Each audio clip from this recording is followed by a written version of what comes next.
ಸಂತ ಏಕನಾಥರು ಮಹಾರಾಷ್ಟ್ರದಲ್ಲಿದ್ದಂಥ ಒಬ್ಬ ಅನುಭಾವಿ ಸಂತರು. ಅವ್ರ ಶಿಷ್ಯವರ್ಗ ಬಹಳ ದೊಡ್ಡದು. ಎಲ್ಲ ಆಸೆ ಆಕಾಂಕ್ಷೆ ಕಳ್ಕೊಂಡು ಕೇವಲ ಒಂದು ಮಗುವಿನಂಥ ಮನಸ್ಸು ಹೊಂದಿದಂಥ ಏಕನಾಥರ ಮಾತು ಅಂದರೆ ವೇದ. ಎಲ್ಲರೂ ತುಂಬ ಸಂತೋಷ. ಅವರ ಮಾರ್ಗದರ್ಶನ ಸಾಂತ್ವನ ಪಡೆಯೋದಕ್ಕೆ ಅಂಥೇಳಿ ಜನರು ಮನೆಗೆ ಸಾಲಿಡ್ತಾ ಇದ್ರು. ಒಬ್ಬ ಶಿಷ್ಯ ಅವ್ರ ಬಳಿಗೆ ಮೇಲಿನ ಮೇಲೆ ಬರ್ತಾ ಇದ್ದ. ಬಂದು ಕೇಳ್ಕೊಳ್ಳೋದು ಒಂದೇ ಪ್ರಶ್ನೆ ಅವನು, ಸ್ವಾಮಿ ನನ್ನ ಪರಿಪೂರ್ಣ ಜ್ಞಾನ ಕೊಡಿ, ಪರಿಪೂರ್ಣ ಜ್ಞಾನ ಕೊಡಿ. ಏಕನಾಥರು ಪರಿಪರಿಯಾಗಿ ಹೇಳಿದ್ರು ಕೂಡ ಅವನಿಗೆ ಏನು ಅರ್ಥನೇ ಆಗಲಿಲ್ಲ.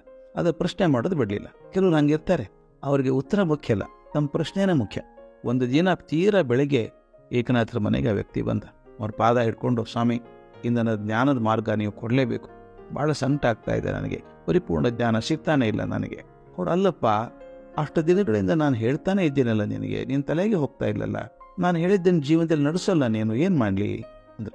ಆತ ಅವ್ರ ಕೈ ಚಾಚಿ ನಿಂತ್ಕೊಂಡು ಕೊನೆಗೆ, ಸ್ವಾಮಿ ತಾವು ಹೇಗೆ ಈ ಸಾತ್ವಿಕವಾದ ನಿಷ್ಪಾಪವಾದ ಜೀವನ ಸಾಧಿಸ್ಕೊಂಡ್ರಿ ಅದನ್ನು ಹೇಳಿ ನನಗೆ, ನೀವು ಹೇಗೆ ಸಾಧ್ಯ ಮಾಡ್ಕೊಂಡ್ರಿ, ನಾನು ಹಾಗೆ ನಿಮ್ಮಂತೆ ಆಗೋದು ಪ್ರಯತ್ನ ಪಡ್ತೀನಿ ಅಂತ ಗೋಳಾಕ್ ಶುರು ಮಾಡಿದ.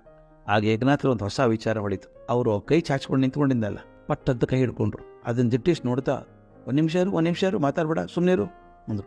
ಯಾಕೆ ಸ್ವಾಮಿ ಅಂದ. ಅಲ್ಲಯ್ಯ, ಇದುವರೆಗೆ ನಿನ್ನ ಮುಖ ನೋಡಿದ್ನಿ ಹೊರತಾಗಿ ನಿನ್ನ ಕೈ ನೋಡೇ ಇರಲಿಲ್ಲ ನಾನು ಅಂತ ಹೇಳಿ ಕೈ ಎಳ್ಕೊಂಡು ಇನ್ನೂ ನೋಡೋಕೆ ಶುರು ಮಾಡಿದ್ರು. ಯಾಕೆ ಏನಾಯ್ತು ಸ್ವಾಮಿ ನನ್ನ ಕೈಗೆ ಅಂತ ಕೇಳಿದ.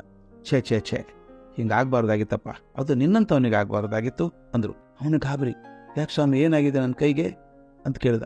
ಏಕನಾಥ್ ಹೇಳಿದ್ರು, ಈಗ ನಾನು ಉಪದೇಶ ಯಾವುದೂ ನಿನಗೆ ಬೇಕಿಲ್ಲಪ್ಪ, ಅದರ ಪ್ರಯೋಜನ ಇಲ್ಲ. ನಿನ್ನ ಕೈ ನೋಡಿದ್ದಲ್ಲ, ನಿನ್ನ ಕೈಲಿ ಆಯುಷ್ಯ ರೇಖೆ ಕಟ್ಟಾಗಿ ಹೋಗಿದೆ, ತುಂಡಾಗಿ ಹೋಗಿದೆ. ಅದ್ರ ಪ್ರಕಾರ ನೀನು ಬದುಕೋದು ಭಾಳ ಹೆಚ್ಚು ಅಂದರೆ ಇನ್ನು 10-11 ದಿವಸ, ಅದಕ್ಕಿಂತ ಹೆಚ್ಚಿಗೆ ಬದುಕೋಕ್ಕಾಗೋದೇ ಇಲ್ಲ ನೀನು. ನಾನು ಜ್ಯೋತಿಷ್ಯ ಸುಳ್ಳಾಗ್ತದೇನಪ್ಪ, ನೋಡಿದ್ದೀನಿ, ಆಯಿತು, ಇನ್ನು ಭಗವಂತ ಏನು ಮಾಡ್ತಾನೋ ಆಗ್ತದೆ, ಇನ್ನು ಬದುಕೋದು 10 ದಿವಸ ಮಾತ್ರ ನೀನು ಅಂದರು. ಆ ವ್ಯಕ್ತಿ ಜ್ಞಾನ ಕೇಳೋಕೆ ಬಂದವನು ತಾನು ಸತ್ತೇ ಹೋಗ್ತೀನಿ ಅಂತ ಕೇಳಿ ಗಾಬರಿ ಆಗ್ಲಿಕ್ಕಿಲ್ವಾ, ಎದೆ ಬಡ್ತಾ ನಿಂತೇ ಹೋಯ್ತು. ಅದು ಏಕನಾಥರಂತ ಮಹಾತ್ಮರ ಮಾತು ಸುಳ್ಳಾಗೋದುಂಟ. ಅವ್ನು ನಿಧಾನವಾಗಿ ಕೈ ಕೊಸರ್ಕೊಂಡು ಹೋಗೇ ಬಿಟ್ಟ. ಏಕನಾಥರು ಕೂಗಿದ್ರು, ಬಾ ನಿನ್ನ ಜೀವನ ಹೇಗೆ ಸಾತ್ವಿಕ ಮಾಡೋದು ಅಂತ ಹೇಳಲೇ ಇಲ್ಲಲ್ಲೋ, ಬಾ ಹೇಳ್ತೀನಿ ಅಂದ್ರು. ಅವನು ಕೇಳಿಸ್ಕೊತಾನೆ ಓಡಿ ಹೋದ ಮನೆಗೆ. ಬೇಗ ಮನೆಗೆ ಹೋಗಿ ಹಾಸಿಗೆ ಮೇಲೆ ಬಿದ್ಕೊಂಡ. ಮನೆಯವರೆಲ್ಲ ಗಾಬರಿ ಆದರು. ಆತನ ಮಾತು ಕೇಳಿ ಅವರಿಗೆ ಚಿಂತೆ ಆದರೂ ಕೂಡ ಇವು ಸಮಾಧಾನ ಹೇಳಬೇಕಲ್ವಾ. ಹಾಗಾಗೋಲ್ಲ, ಚಿಂತೆ ಮಾಡಬೇಡಿ, ಸಂತರು ಹೇಳಿದ್ದಾರೆ, ಹಂಗೆ 10 ದಿವಸಕ್ಕೆ ಹೇಗೆ ಸತ್ತು ಹೋಗ್ತೀರಿ, ಆರೋಗ್ಯ ಎಲ್ಲ ಚೆನ್ನಾಗಿದೆಯಲ್ಲ ನಿಮ್ಮದು ಅಂತ ಸಾಂತ್ವನ ಹೇಳಿದ್ರು. ಅವನ ಮನಸ್ಸಿಗೆ ಮಾತು ನಾಟ್ಲೇ ಇಲ್ಲ. ಅವನಿಗೆ ಖಾತ್ರಿ ಸಂತರ ಮಾತು ಆಗೇ ಆಗ್ತದೆ ಅಂತ. ಊಟ ಬಿಟ್ಟ, ನಿದ್ರೆ ಹತ್ತಿರ ಬರಲಿಲ್ಲ. ಎದುರಿಗೊಂದು ದೇವ್ರ ಪಟ ಇಟ್ಕೊಂಡು ಪ್ರಾರ್ಥನೆ ಮಾಡ್ತಾ ಇದ್ದ. ಮತ್ತೊಂದು ಬೇರೆ ಕೆಲಸ ಇಲ್ಲ ಅವನಿಗೆ. ಹೇಳೋದು, ಪಟದ ಬಂದು ಕೊಡೋದು, ಧ್ಯಾನ ಮಾಡೋದು, ತಲೆ ಕೆಟ್ಟೋಯ್ತು ಅವನಿಗೆ. ಬೇರೆ ಚಿಂತೆ ಇಲ್ಲ, ಸತ್ತೋಗ್ತೇನಲ್ಲ. 9 ದಿನಗಳಲ್ಲಿ ಆತ ಪೂರ್ತಿ ಕರಗೇ ಹೋಗ್ಬಿಟ್ಟ. 10ನೇ ದಿನ ಸೂರ್ಯ ಮುಳುಗೋ ಹೊತ್ತು ಬಂತು. ಅವನ ಎದೆ ಬಡಿತ ಜಾಸ್ತಿ ಆಯ್ತು. ಯಾವ ಕ್ಷಣದಲ್ಲಾದರೂ ಸಾವು ಬಂದ್ಬಿಡ್ತದೆ ಅಂತ ಎದುರು ನೋಡ್ತಾ ಇದ್ದ. ಆಗ ಏಕನಾಥರು ಬಂದ್ರು. ಯಾಕೆ ಮಲಗಿದ್ದೀಯಾ, ಏಳ ಮೇಲೆ ಸಾಯಂಕಾಲ ಅಂದರು. ಸ್ವಾಮಿ ಇನ್ನೆಲ್ಲ ನನಗೆ ಇನ್ನೊಂದು ಯಾವಾಗ ಹೋಗ್ತೋ ಗೊತ್ತಿಲ್ಲ, 2 ತಾಸಲ್ಲಿ ಪ್ರಾಣ ಹೋಗ್ಬಿಡುತ್ತದೆ ಅಂದ. ಏಳಯ್ಯ ಮೇಲೆ, ನಿನಗೆ ಸಾವಿನ್ನೂ ಬಹಳ ದೂರ ಇದೆ, ಚಿಂತೆ ಮಾಡಬೇಡ. ಆದರೆ ಈ ಕಳೆದ 9 ದಿನಗಳಲ್ಲಿ ಯಾವ್ಯಾವ ಪಾಪ ಮಾಡಿದೆ ನೀನು ಅಂತ ಕೇಳಿದರು. ಆತ ಹೇಳಿದ, ಎಲ್ಲಿ ಪಾಪ ಸ್ವಾಮಿ, ಸಾವು ಮುಂದೆ ಕುಳಿತಾಗ ಪಾಪದ ಯೋಚನೆ ಎಲ್ಲಿ ಬಂದಿತ್ತು, ನಾನು ಬರೀ ದೇವರ ಮುಖ ನೋಡ್ತಾ ಪಟ ನೋಡ್ತಾ ಕೂತಿದ್ದೆ, ಬೇರೆ ಯಾವ ವಿಚಾರನೂ ಬರಲಿಲ್ಲ ಅಂದ. ಆಗ ಏಕನಾಥ್ ಹೇಳಿದರು, ಇದೇ ಸಾತ್ವಿಕ ಜೀವನ ನಡೆಸೋದು ಬೇಕಾದಂಥ ತಪ್ಪ. ಇದೇ ನನ್ನ ಜೀವನದ ಕೊನೆ ದಿವಸ ಅಂತ ನೀ ಭಾವಿಸಿ ಕೆಲಸ ಮಾಡಿದರೆ ಮನಸ್ಸಿನೊಳಗೆ ಪಾಪದ ಕೊಳಕೆನ ಕಪಟದ ವಿಚಾರ ಬರೋಲ್ಲ. ಮನಸ್ಸು ಪರಿಶುದ್ಧ.